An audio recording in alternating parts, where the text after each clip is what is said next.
Hello，大家好，歡迎返嚟黃人表態，我係 Natalie。問大家一個問題啊，記唔記得10幾年前，如果你帶住一隻36mm 嘅 Rolex Explorer One 出街，身邊啲朋友可能會問你：喂，你做乜帶隻女裝錶啊？嗰個年代大家都追求大 Panerai 44mm、IWC Big Pilot、Hublot， 戴上手要好似個鬧鐘咁大，先至覺得夠型、夠 man、夠存在感。但係嚟到今日，如果你上網或者行入鋪頭，你就會發現個風向好似完全轉晒咁樣喎。越嚟越多男士嘅客人入嚟問我哋，有冇啲36或者38mm嘅款推介下？到底發生咩事呢？係男人嘅手腕變細咗，定係潮流嘅審美觀變咗呢？我係 Natalie， 今日呢一集我就想同大家預測一下，差唔多去到2026年，男裝錶嘅尺寸趨勢會點樣行呢？要講未來，首先要講少少歷史。其實喺上世紀50到80年代，男裝錶嘅標準 size 一直都係32到36mm 嘅，好似拳王阿里佢咁大隻，手上面戴住嗰隻都係一隻細細嘅 Cartier Tank。嗰個年代嘅審美觀就係要講求優雅，隻錶要收埋喺衫袖裏面，若隱若現咁樣先叫做有品味。咁個轉捩點喺邊度呢？就係喺90年代中啦。如果你有印象，史泰龍拍過一套戲叫做《Daylight》，龍出生天。佢喺意大利發現咗 Panerai 呢個牌子，帶住隻44mm 嘅 Lumina 拍戲，哇！一出街不得了啦，全世界男人都覺得原來戴錶咁有型。自此之後，隻錶就唔再係配飾啦，而係主角啊。Rolex 都要跟風，將 Explorer 2加大去42mm， 甚至出咗隻 Deep Sea Challenge， 勁大隻。嗰陣如果你戴一隻36mm 嘅 Datejust 嘅話，真係會俾人笑老土。但係你要睇潮流，睇紅地氈就最準啦。大家覺唔覺得而家啲男明星戴錶嘅風向都變咗呢？試下比較下兩個年代嘅 icon， 以前係史泰龍、阿諾舒華辛力加，個個手瓜起剪，戴住隻47mm 嘅大錶，好似戴住個盾牌咁樣啊！但係你睇下而家荷里活最紅嗰個 Timothée Chalamet 甜茶，佢出席首映禮嗰時戴緊啲咩呢？佢戴緊一隻極之細隻嘅 Cartier Crash， 甚至以前俾人視為女裝款式嘅 Cartier Big Noir。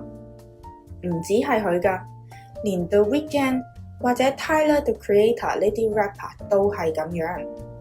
以前 rapper 係要戴大錶，要有幾大得幾大㗎嘛。但係佢哋而家反而轉玩細細隻嘅 Vintage Patek Philippe 或者 Cartier。呢一個就係最大嘅信號啦。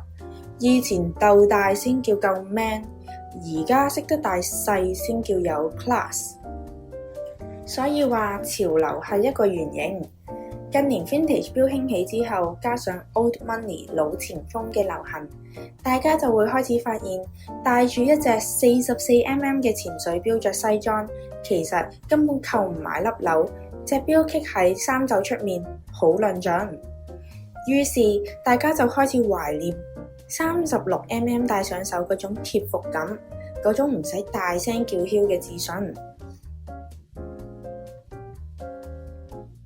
咁我哋嚟到2026年啦，即係大概2個禮拜後，個市會點樣行呢？我有3個大膽嘅預測。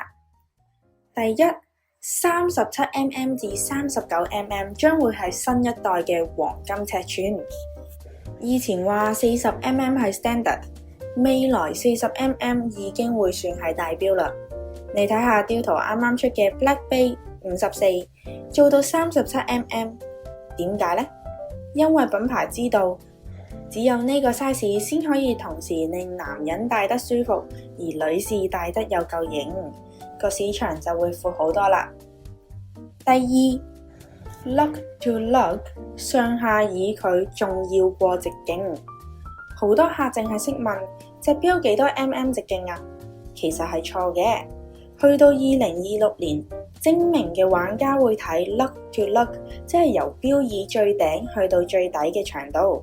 舉個例，一隻42mm 嘅錶，如果佢錶耳短，戴上手可能仲舒服過一隻40mm 大錶耳長嘅錶。未來大家揀錶會更加睇重錶殼嘅人體工學。第三，性別界線會消失，以後唔會再有男裝錶或者女裝錶。男人會戴 Cartier Crush， 女人會戴 Daytona。而家其實已經係常態㗎啦，只要你 carry 到 size， 從來都唔會係一個限制。聽到呢度，你可能會問 Natalie， 咁我點知自己戴幾大先至好睇啊？最後教大家兩個 tips。第一，唔好有錶耳懸空，意思係當你戴隻錶上手嘅時候，兩邊嘅錶耳唔應該突出過你手腕嘅骨位。如果突咗出去，即係隻錶太大隻，你 carry 唔到，成件事就會好似小朋友戴爸爸隻錶咁樣啦。Tips 2，亦都係最重要嘅，就係要照全身鏡啦。好多客人入嚟試錶嘅時候，會將隻手舉到去隻眼前面，起勢咁望，咁樣望法隻錶一定顯得大啦。或者佢哋會用部手機喺前面咁樣影，但係其實我哋睇到嘅都係淨係隻錶同埋我哋嘅手腕。其實我哋如果想知道啱唔啱自己嘅話，正確方法係帶住隻錶行埋去全身鏡嗰度，放低隻手睇下隻錶同你成個人嘅比例。隻錶應該融入你嘅 outfit， 而唔係搶晒你個人個鏡。總括嚟講，2026年嘅大趨勢就係 less is more， 細緻、貼手、舒服先至係極致嘅奢華。咁當然啦，數據係死嘅，人係生嘅。如果你手臂粗過我個大髀，你戴44mm梗係冇問題啦。最緊要係嚟到我哋皇仁錶飾，我哋有齊晒所有嘅 size 俾你揀，試到啱，戴得舒服，嗰一隻就係你嘅 perfect size。如果你中意今集嘅內容，記得 like 同埋 subscribe 我哋個 podcast 同埋 YouTube channel。如果你喺 YouTube channel 度睇緊我哋嘅片嘅話，就記得去埋 Apple Podcast 同埋 Spotify Podcast 嗰度 subscribe 我哋嘅 channel 啦。亦都歡迎留言話俾我聽，你而家戴緊幾多 mm 嘅錶呢？你會唔會想轉翻細錶呢？我係 Natalie， 下集見。